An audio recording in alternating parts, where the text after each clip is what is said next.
Hello, I'm Dieonik, and welcome back to Let's Play Love is Strange. Okay, so, we're back in class for some reason, I guess. Yeah, I don't know. I couldn't guess. The rest of the school day passes in a haze. I spend most of the time thinking about the photo shoot tomorrow and about Rachel. Alright. No, Rachel went to go hand in an assignment, so I have no idea what the hell I'm doing in class. Right as the final bell rings, I get a text from her. It meant a lot to me yesterday. You listened today.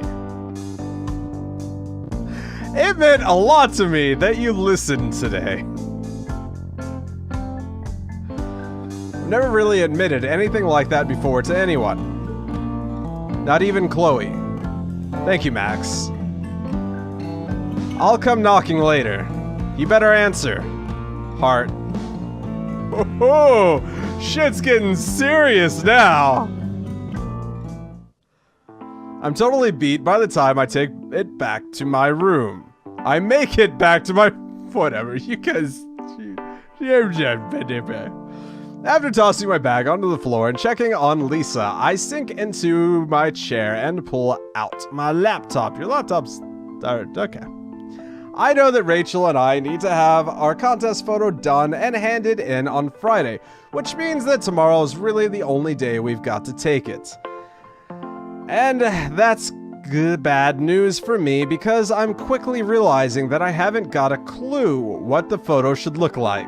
I mean, Rachel is so gorgeous that taking a good photo of her would probably be as easy as pointing my camera in her direction and pressing the shutter. But I don't want easy. I want art. I want this photo to fit the contest theme. I want it to express the bond between photographer and model.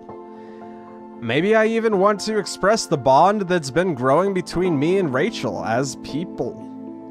Not just an artist and a muse.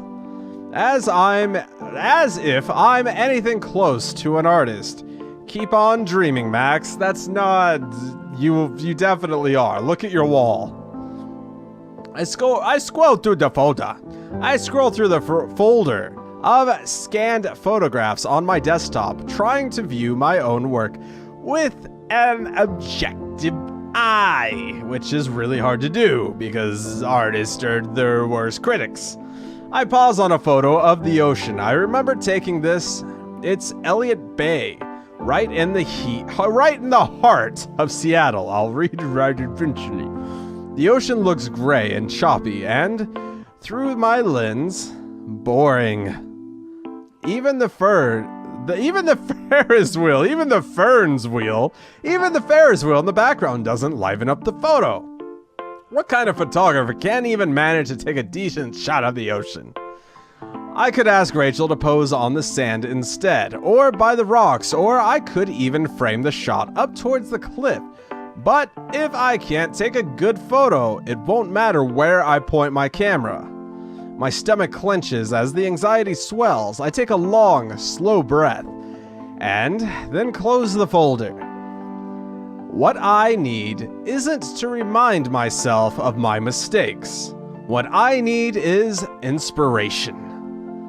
I pull up a search engine and I think for a moment before carefully typing.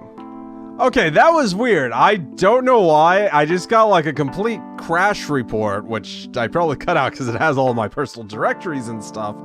But I got a crash report and then I click ignore, so I don't know if I'm missing a page or whatever of the game or what happened exactly. But we carefully typed and then there was nothing. So that was weird. I don't know if that was supposed to happen. I imagine it wasn't supposed to happen. The results load, my screen filling up with beautiful black and white images. I begin clicking through, trying to see what was so important to Rachel in this photo book. Each photo is carefully set up, framed, and posed. Very few of the shots look candid.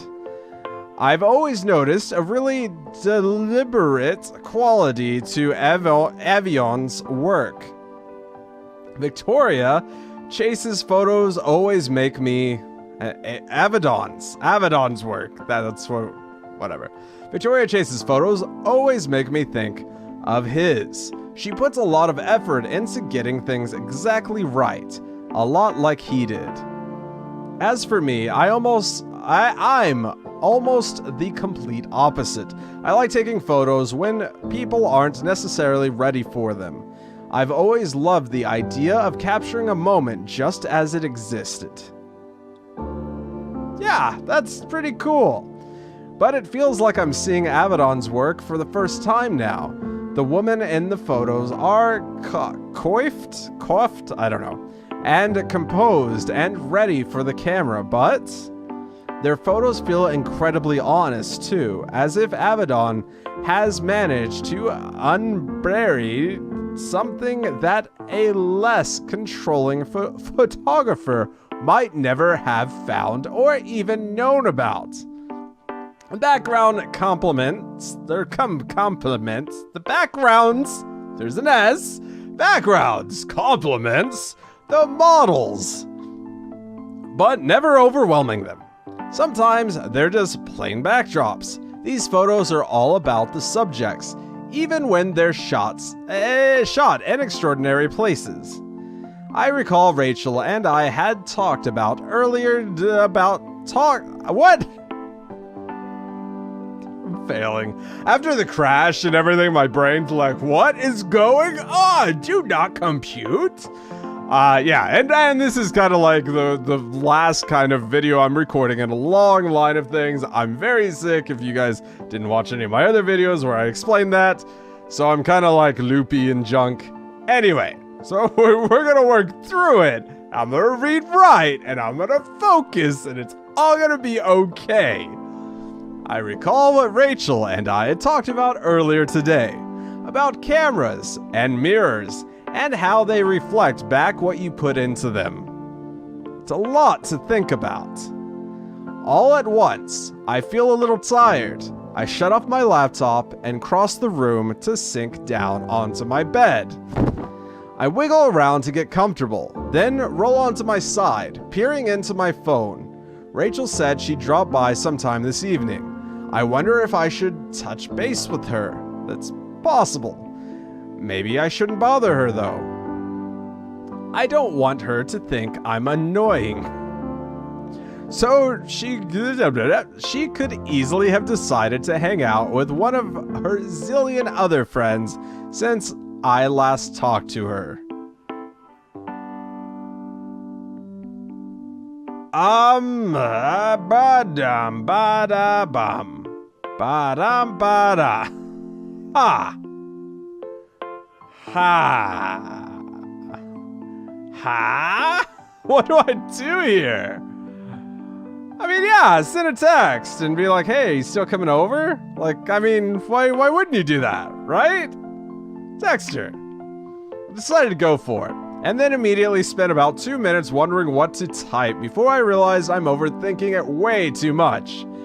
I go for the default greeting, hey. To my surprise, she actually responds right away. Yo, better pick up all the dirty laundry because I'm heading it up you soon. Well, that answers my question right away. I find myself smiling at my phone. That's so cute. Hey, I'm actually very tidy.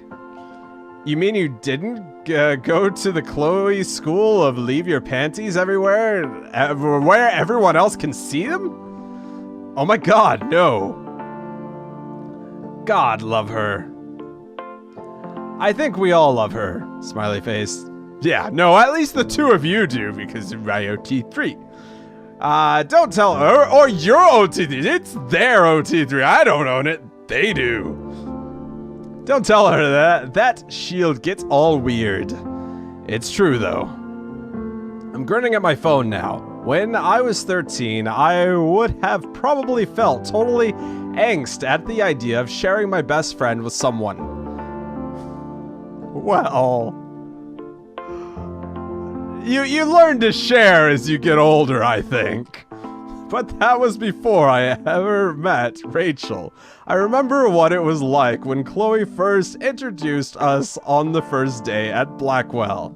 I thought it was going to be seriously awkward and was worried that I might even be jealous. But I didn't feel that way at all. And there you go, they're perfect OT3.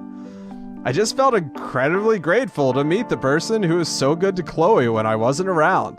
The person that my best friend called her best friend for 5 years. I feel glad all over again that I asked Rachel to partner with me for this contest and in life. I'm starting to see just how big her heart really is. As I contemplate a reply, my mind wanders briefly back to Richard Avedon and Woman in the Mirror. Talk about Chloe. Well, I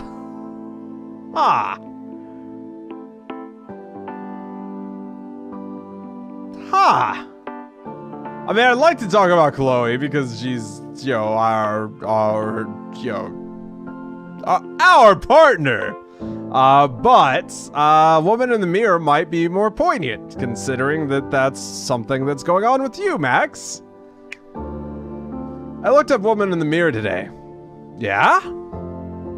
His photos were so beautiful, almost dreamlike. Did you look at Dovima with elephants? Dovima? I don't know. Yes! It's interesting how both she and the elephants look so powerful in those pictures. But in completely different ways. Yeah. I love how fearsome she looks. These elephants are like stomping their feet around her, and she's just completely calm. Like a rock in a stream.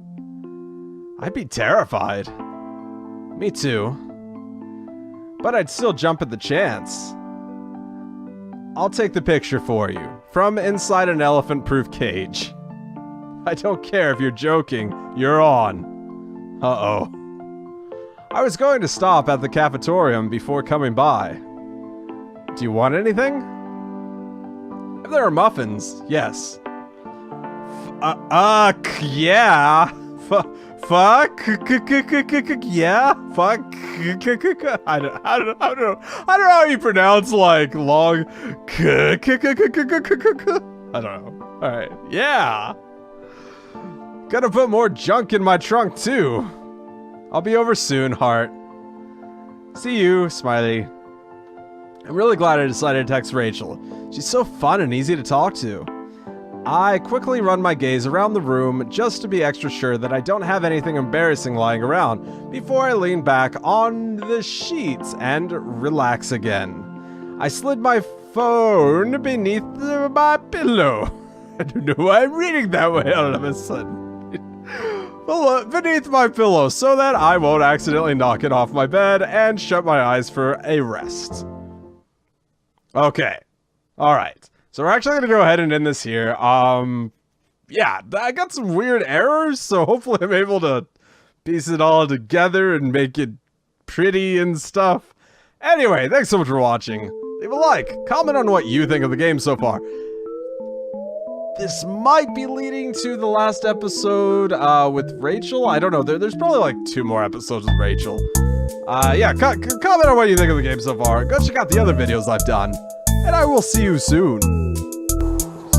Yeah, I bared it down. Ooh. Brian Goodwin. Okay, well now he knows who you are.